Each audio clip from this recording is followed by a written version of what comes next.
my dear students, how are you all? Welcome back to our channel Learn and Grow Better. Kindly show your love. Please like, share and subscribe the channel. Don't forget to hit the bell icon so that you never miss any video. So let's get started. Today we are going to discuss a chapter of class 10th, chapter 1, chemical reactions and equation.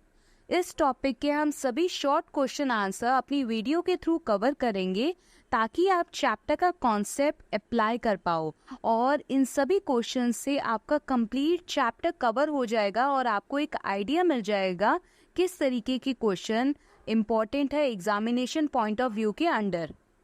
So are you ready to go? Let's get started. And one more thing, अगर आपको कोई भी doubt है तो आप comment section में message कर सकते हैं. So let's start the topic.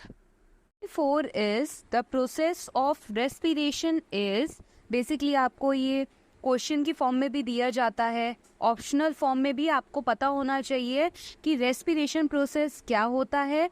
और ये भी ध्यान रखना है रेस्पिरेशन प्रोसेस बेसिकली एक्सोथर्मिक और ऑक्सीडेशन रिएक्शन होता है. अब कैसे याद करेंगे ये तो हम कॉन्सेप्ट के थ्रू समझेंगे. तो रेस्पिरेशन क्या है? एक केमिकल प्रोसेस है जिसमें breaking down of glucose. As you already know, हम क्या करते हैं, जो भी फूड कंज्यूम करते हैं उसका डाइजेशन होता है, उसे सिंपलर फॉर्म में कन्वर्ट किया जाता है. और कंप्लीट डाइजेशन कहाँ होता है? स्मॉल इंटेस्टाइन में होता है. एंड देन स्मॉल इंटेस्टाइन से फूड एब्जॉर्ब होता है उसकी वॉल्स के थ्रू और डिफरेंट बॉडी ऑर्गन्स तक ट्रांसपोर्ट हो जाता है. अब हमारे हर एक बॉडी पार्ट तक जो है फूड पहुंच गया, सिंपलर फॉर्म का फूड यानी कि ग्लूकोज.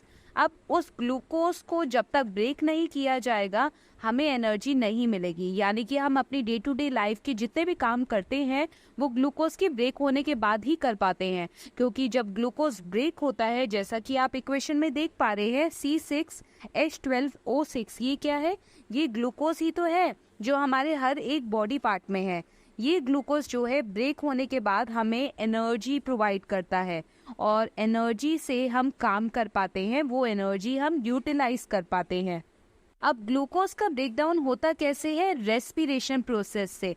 तो respiration is a chemical process of breaking down of glucose in the cell in presence of oxygen and releases energy. तो अभी तो बोला एनर्जी रिलीज होगी तभी हम अपना काम कर पाएंगे.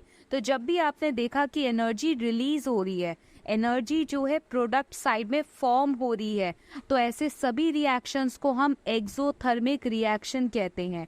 एक्सोथर्मिक रिएक्शन में हीट रिलीज होती है, ये चीज आपको ध्यान रखनी है. Heat is liberated in this process, hence respiration is considered an exothermic reaction.